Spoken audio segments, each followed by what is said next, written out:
Bismillahirrahmanirrahim. Assalamualaikum warahmatullahi wabarakatuh. Dalam hal ini saya Eris Rustandi, guru biologi SMA Negeri 1 Parakan Salak, Kabupaten Sukabumi, akan memaparkan materi berhubungan dengan sistem endokrin. Saya izin share screen.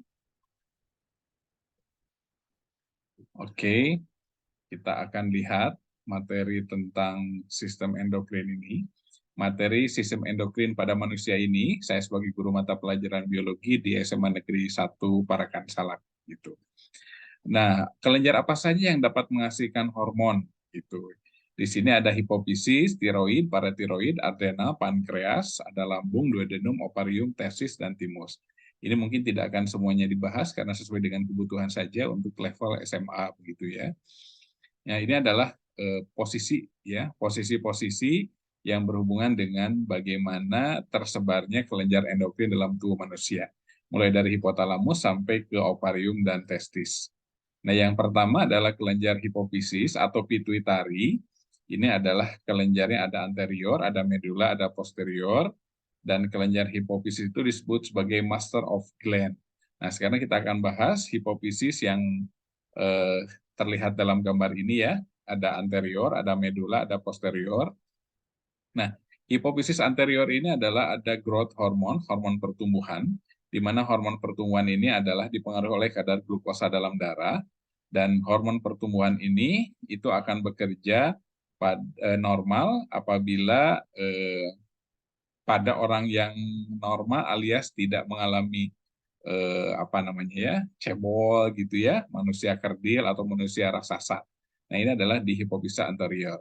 Nah, contohnya kayak gini nih, ada gigantisme, bayi laki-laki raksasa ini kurang lebih 8,7 dan ini adalah tinggi badan kurang lebih seperti itu. Yang kedua adalah hipofisis pada anterior itu ada tirotropik hormon, yang ketiga ada adenokortikotropik hormon ACTH, yang keempat ada prolaktin.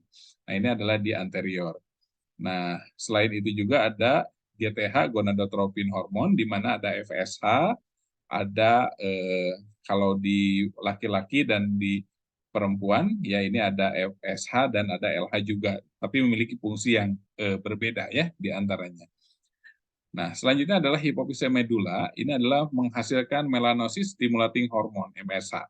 Makin banyak melanin, maka pigmen hitamnya itu akan semakin kentara atau terlihat ya. Nah, ini adalah untuk yang fakta-fakta ya. Ini pasti mengenal nih ya, untuk ini Michael Jackson gitu ya. Nah, selanjutnya adalah hipofisa posterior. Ini ada atau disebut dengan neurohipofisa, ada oksitosin, ada relaksin, ada ADH, antidiuretik hormon. Nah, ini adalah hormon-hormon yang dihasilkan. Selanjutnya, selain pituitari atau hipofisa, ada kelenjar tiroid. Dia menghasilkan tiroksin gitu ya, ada liotronin dan ada kalsitonin. Nah, ini adalah contoh myxodema, kondisi karena tiroksin. Ini pengaruh dari hormon tiroksin. Ini juga sama, gondok ya. Ini pengaruh hormon tiroksin. Nah, ini juga pengaruh hormon tiroksin juga. Matanya seakan-akan keluar ya, menonjol keluar. Nah, selain tiroid, ada paratiroid. Nah, paratiroid itu adalah menghasilkan paratohormon. Nah, paratohormon itu adalah hormon paratiroid yang berfungsi mengatur kadar kalsium dalam darah. Ya, kalsium dibutuhkan seperti untuk pertumbuhan, tulang, gitu ya, untuk pembekuan darah. Nah, setelah kelenjar paratiroid, ada kelenjar adrenal atau anak ginjal, disebut kelenjar suprarenalis. Ada bagian korteks dan medula. Apa yang dihasilkan?